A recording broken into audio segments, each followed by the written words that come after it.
नमस्कार दोस्तों, कैसे हैं आप लोग। आशा करता हूं कि आप लोग बहुत अच्छे होंगे, मस्त होंगे, बिंदास होंगे और मजे में होंगे। दोस्तों, आज का जो ये कहानी है बहुत ही मार्मिक है। कह लें कि ये कहानी सुनने के बाद हर कोई के जहन में यही आएगा कि काश ऐसा मेरे साथ भी हो जाता। लेकिन जिसके साथ ये बीतता है उसी को पता होता है कि उसके साथ क्या हो रहा है। दोस्तों, आज मैं जो कहानी सुनाने जा रहा हूं, ये कोई कहानी नहीं, हकीकत मतलब कि सच्ची घटना पे ये आधारित है।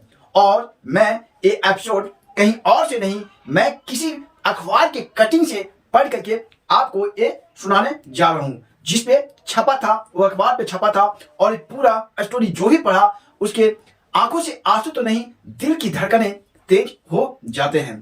तो दोस्तों, एक घटना मैं आपको सुनाने वाला हूं, एक ट्रेडिंग से रिलेटेड है। कह लें कि अगर आप भी ट्रेडिंग करते हैं या किसी प्रकार का लॉस हो गया है कहीं भी या प्रॉफिट हो गया है, तो आपको ये चीज जरूर सुनना चाहिए कि कैसे परमात्मा लोगों को मदद करते हैं, सच्चे लोगों को मदद करते हैं। तो इसका मैंने शीर्षक दिया दोस्तों कि ट्रेडिंग का भूत। जी हाँ दोस्तों, यानी ट्रेडिंग का भूत का इसका शीर्षक है। तो आप दिल थाम के इसे आप जरूर लास्ट तक सुने। और आप भी अगर परमात्मा पे बिलीव करते हैं यानी विश्वास करते हैं तो इस वीडियो को लास्ट तक जरूर देखें। और इस वीडियो के नीचे जय हनुमान लिखना न भूलें दोस्तों, क्योंकि वही है भूत पिशाच निकट नहीं आवे, महावीर जब नाम सुनावे। जब आप महावीर का नाम लेते हैं तो किसी भी तरह का संकट बला होता वो टल जाता। तो चलिए इस स्टोरी को शुरू करते हैं। बात है दोस्तों लॉकडाउन की। जी हाँ, जब कोरोना समय स्टार्ट हुआ था तो एक लड़का था जो दिल्ली में काम करता था, जिसका नाम था सोनू। वो दिल्ली में एक ऑफिस में काम किया करता था एज ए कंप्यूटर ऑपरेटर। चूंकि वो बीपीओ कंपनी थी और वहां पे करीब करीब 10 से 20 लड़का और 10 से 20 लड़कियां काम किया करती थी। लेकिन लॉकडाउन जब लगा उस समय, जब आप भी जानते हैं, भली भांति जानते हैं, लोग कैसे लोगों को जॉब से निकाला जा रहा था और लोग अलग अलग तरह की इनकम, सोर्स ऑफ इनकम तलाश रहे थे। उसी समय शेयर मार्केट में करीब से करीब 70 से 80% नए युवा लोग आए थे और अपना किस्मत आजमा रहे थे। उसी में एक सोनू नाम का भी लड़का था जो कि बिहार का रहने वाला था, लेकिन वो दिल्ली में जाकर के जॉब कर रहा था, यानी बीपीओ में काम कर रहा था। वहीं पे उस ऑफिस में करीब करीब 10 से 20 लड़का और 10 से 20 लड़कियां भी काम कर रही थी। एक घटना यही नहीं, आप जब लास्ट तक सुनिएगा तो आपके भी रूह कांप जाएगा कि उसके साथ क्या घटना हुआ होगा। दोस्तों, लॉकडाउन चल रही थी, वहां पे उस बीपीओ कंपनी में करीब करीब 10 से 20 लड़के और लड़कियां काम कर रही थी, जिसमें से 10 से 20 10 यानी 50% वो लड़का उस कंपनी में लोगों को फाइट कर दिया गया, यानी कंपनी से बाहर कर दिया गया। जिसमें से नाम था एक सोनू का भी, उसे भी कंपनी से बाहर कर दिया गया। लॉकडाउन में इतना क्रेज था दोस्तों कि लोग अपने विदेश से घर वापसी के लिए तैयार हो रहे थे और लोग घर वापसी आ रहे थे। उसी में सोनू भी अपना बिहार आ गया। लेकिन यहाँ पे इसको खुली थी क्या कि कैसे घर बैठे, उस समय बहुत ज्यादा क्रेज, लोग सर्च कर रहे थे गूगल पे कि घर बैठे कैसे इनकम किया जाए। वहीं पे सोनू ने भी सर्च किया कि घर बैठे कैसे इनकम किया जाए। वहीं पे आता है शेयर मार्केट का, यानी ऑप्शन ट्रेडिंग का क्रेज बड़ा धड़ल्ले से उस समय चला और सोनू ने भी अपना किस्मत आजमाया।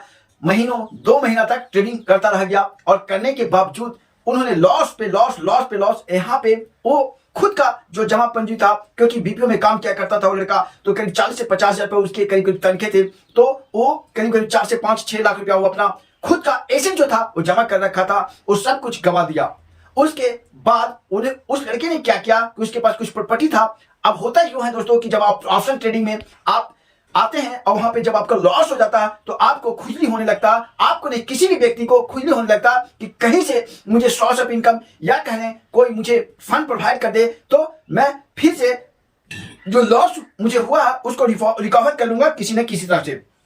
और लड़का क्या करता है, कहीं से फंड इकट्ठा करता है, कहीं से किसी से मंगवाता है, किसी से उधार लेता है, यहाँ पे इंटरेस्ट में ले लेता है और करीब इसी तरह से ऑप्शन ट्रेडिंग में 10 से 15 लाख रुपया लॉस कर जाता है। उसकी जमीन कुछ थी वो भी वो निकाल देता है, क्योंकि और उसके बाद में वो बहुत ज्यादा परेशान होता है। जब कुछ भी नजर नहीं आता तो धीरे धीरे करके लॉकडाउन खत्म होता है और लड़का फिर दिल्ली की तरफ रुख करता है, क्योंकि जिसका उन्होंने कर्ज लिया उसे तो देना ही पड़ेगा और लोग परेशान भी करने लगते हैं। तो हुआ यूं कि वो फिर से वापस दिल्ली चला गया। दिल्ली जाने के बाद दोस्तों वो फिर जॉब की तलाश में इस तरह से घूमते रहा, लेकिन उसे वही एक कलीग मिली जिसका नाम था रेखा। वो किसी न किसी तरह से मिली और वो बोली कि क्योंकि ऑफिस में जो ये दोनों लड़का काम किया करता था तो एक दूसरे से मिलाप हो जाता है ऑफिस में किसी ना किसी तरह से। और लड़की थी इसको बहुत चाहा करती थी क्योंकि लड़का स्मार्ट था और लड़की भी सुंदर बहुत खूबसूरत थी, तो एक दूसरे से चाहा करती थी। और 50 से 60 हजार रुपये तनख्वाह होने के बाद आप समझ सकते हैं कि दिल्ली जैसे शहर में कैसा रॉयल जिंदगी होगा।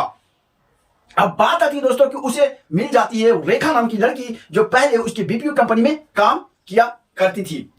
अब ये लड़का जो सोनू था ये सब कुछ अपना व्यथा गवाता है और डू एंड डाई वाला सिचुएशन बताता है और कहता है कि अगर मुझे ये सब कुछ जो मैंने ऑप्शन में गवाया नहीं मिला तो मैं इतना ज्यादा डेबिट हूं कि 2 से 4 लाख रुपया हर महीना मुझे देना पड़ रहा है इन टेस्ट। मैं डू एंड डाई वाला सिचुएशन हूं और मैं मर जाऊंगी। इसके सुनने के बाद रेखा बोलती है कि मैं भी तो ट्रेडिंग में ही तुम्हें पता नहीं, मैं भी ट्रेडिंग में ही किस्मत आजमाया था और मैं आज के डेट में बहुत अच्छा प्रॉफिट में हूं। चूंकि वो लड़की के पास कुछ मोबाइल नहीं होता, कुछ भी नहीं होता है, लेकिन तब भी वो बोलती है मैं भी ट्रेडिंग में हूं, मैं कुछ जानता हूं, मैं आपको बता सकती हूं। अब वो लड़की 2 दिन 4 दिन 6 दिन 8 दिन 10 दिन इसी तरह से इसे मिलती है, कहीं फील्ड में किसी पार्क में मिलती है, डेली हर रोज मिलने लगती है और इसे मतलब कि बताती है और इसका जो है ग्राफ पॉजिटिव में जाने लगता है। और करीब करीब 2 से 3 महीना में लड़की को उस लड़के को करीब करीब से 50 से 1 करोड़ रुपया मतलब 50 लाख से 1 करोड़ के एवरेज अर्निंग करके इसे दे देती है 2 से 3 महीना में। अब ये लड़का बोलता है कि वाह ये तो बहुत इंटेलिजेंट है, बहुत सुंदर है, मतलब कि इतना इंटेलिजेंट है, मुझे इससे शादी कर ही लेना चाहिए, मैरिज कर ही लेना चाहिए। चूंकि जब बीपीओ में काम किया करता था तो लड़का इसे इग्नोर किया करता था, इस लड़की को इग्नोर किया करता था, लेकिन लड़की उसे चाहती थी। अब हुआ यूं कि जब लड़का चाहने लगा और लड़की चूंकि आती थी पार्क में और अच्छा खासा मिलाप होता था, बातचीत होता था, बहुत अच्छी प्रॉपर बातें करते थे, जो एक बॉयफ्रेंड गर्लफ्रेंड में होता बातें क्या करता था। एक दिन इस लड़का को मन आया कि क्यों ना हम दोनों शादी कर ही लेते हैं, शादी कर लेते हैं। और उसके बाद में दोनों ने डिसीजन लिया कि चलो मंदिर में शादी कर लेते हैं।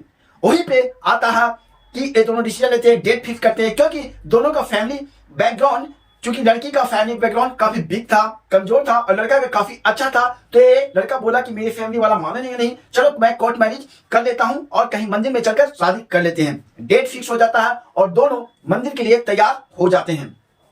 जिस डेट में फिक्स होता है दोस्तों, ये लड़का तैयार होता है उस मंदिर में जाने के लिए और उस लड़की मंदिर में जाने के बाद उस लड़की का इंतजार करते रहता, लेकिन लड़की वहां नहीं आती है। सोचिए जो आपका कामना था वहां पे आप डेस्टिनेशन पे पहुंच गए, लेकिन जिसका आप इंतजार कर रहे हैं वो नहीं आती है, आपके ऊपर क्या बीतेगा आप सोच सकते हैं अगर एक लड़का है तो।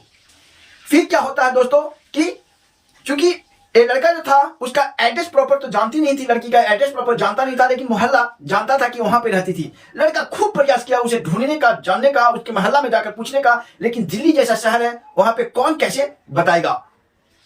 उसके बाद में लड़का थक गया, हार गया और याद करते रहा। 2 दिन 10 दिन 20 दिन बीत गया और महीना दिन बाद इसे एक लेटर प्राप्त होता है इसके एड्रेस पे, जिसमें लिखा रहता है कि मैं रेखा और मैं जहां आपको बुलाई थी वहीं पे आप आ जाइए, मैं आपसे मिलना चाहती हूं। एक लड़का भागता हुआ, पूरा पढ़ा नहीं लेटर, भागता हुआ उस एड्रेस पे पहुंच गया जहां पे वो लड़की ये लड़का बुलाया था मंदिर में। वहां जाता है तो कोई नहीं मिलती है। फिर इसको याद आता है कि काश में उसे उस लेटर में एड्रेस लिखा होगा। वो लड़का भागता हुआ फिर घर जाता है और लेटर पढ़ता है तो वहां पे उस लड़की का एड्रेस लिखा हुआ था। आप सोच सकते हैं दोस्तों, उस एड्रेस पे वो लड़का भागता हुआ जाता है, उस एड्रेस पे पहुंचता है और पहुंचने के बाद जैसे ही गेट खटखटाता है, अंदर से उस लड़की का पिताजी आते हैं, निकलते हैं और बोलते हैं किससे मिलना है। ये लड़का बोलता मुझे रेखा से मिलना है। एक बात सुनकर उसके पापा जोर जोर से चिल्लाने लगते हैं, रोने लगते हैं, बिलखने लगते हैं और बोलते हैं रेखा से मिलना, तुम इतने दिन बाद, तुम्हें पता नहीं रेखा मर चुकी है। ये लड़का शॉक्ड हो जाता है और बोलता कब। इतना सुनने के बाद उसके पिताजी बोलते हैं उसको मरे हुए करीब करीब 9 महीने हो गए। ये सुनते ही लड़का ढीम से गिर जाता है, बेहोश हो जाता है और कहता नहीं, अनबिलीवेबल हो ही नहीं सकता, क्योंकि अभी 20-25 दिन पहले वो मुझे मिली थी, मुझसे 2 महीने तक वार्तालाप होते रहा, मुझसे मिलती रही, ये कैसे संभव है, हो ही नहीं सकता। आप झूठ बोल रहे हैं। उसके पिता को झुठलाते रहा, लेकिन उसके पिताजी ने दिखाया कि देखो ये फोटो देखो, मैंने इसके ऊपर माला चढ़ा रखा है। तब भी उस लड़का को विश्वास नहीं होता, बिलीव नहीं होता और फिर आस पड़ोस में पूछने लगता है इसके बारे में। और लोग यही हकीकत बताते हैं कि आज से 9 से 10 महीना पहले वो मर चुकी। जब लॉकडाउन लगा था उसी समय वो मर चुकी थी कोरोना की वजह से। एक बात सुनने के बाद लड़का भागता हुआ आया घर पे और लेटर फाड़ा, और तब से वो सोच लिया कि परमात्मा ही सब कुछ है, परमात्मा के बिना कुछ भी संभव नहीं है। क्योंकि वो लड़की एक भगवान के रूप में इसके पास आए और इसको कर्ज से मुक्त किए और इतना सारा एसेट दिलाया। तब से वो ऑप्शन ट्रेडिंग में एंट्री कहे कि ऑप्शन ट्रेडिंग करना ही छोड़ दिया। वो फिर से जॉब पे लौट गया, जितना उसके एसेट था वो गांव आ गया और अपना छोटा सा धंधा करके स्टार्ट करके अपना जीवन यापन करने लगा। और वो बोला हकीकत में भूत होती है, क्योंकि 9 से 10 महीना पहले वो मर चुका था, लेकिन उसके बावजूद भी वो लड़की कैसे आ गई। तब से वो विश्वास करने लगा कि परमात्मा, भूत और ये सब होते हैं। दोस्तों, ये घटना किसी के भी साथ भी हो सकता है। अगर आपके साथ भी कुछ ऐसा घटना घटी है तो प्लीज इस वीडियो के नीचे कमेंट करके जरूर बताइए और इस वीडियो को लाइक और शेयर जरूर कीजिए। धन्यवाद दोस्तों, बाय बाय। इस तरह का एपिसोड देखने के लिए बाय बाय, टेक केयर।